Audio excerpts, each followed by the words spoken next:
for riders to make their Uber experience a little better. When you call for an Uber, use a street address when requesting a ride.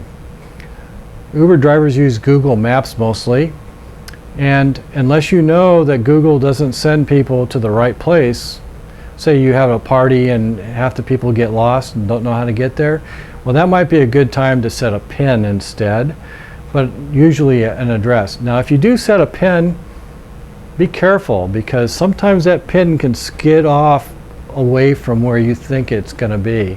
So make sure you know where it is before you request that ride. Also, text or call your driver if you think you can help them reach you or find you.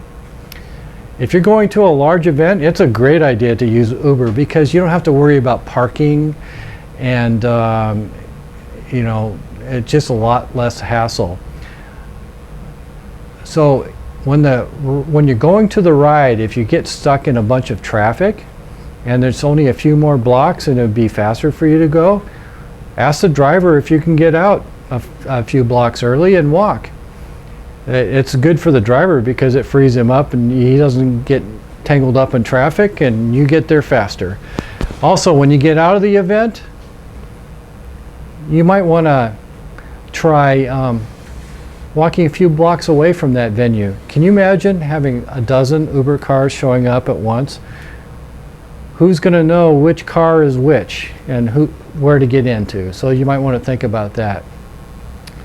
Also, make sure you request the right size car. An Uber X is only good for 4 people. If you've got 6 in your party, you might want to consider ordering an Uber XL or a second Uber car. Let your driver know your route preference. If you don't like being on the freeway or something else would make you more comfortable, let them know. Also, make sure that you let your driver know if you're uncomfortable in the car, if it's too warm or too hot. If you don't like the music that they're playing, or if you'd rather have silence, just let them know. It's your ride. And finally, should you tip your driver? Well, your driver is required to say that it's never required or expected for a tip, but if you insist, I'm sure they'll really appreciate it. So are you ready to take your first ride? If so, click the link below and you can get some money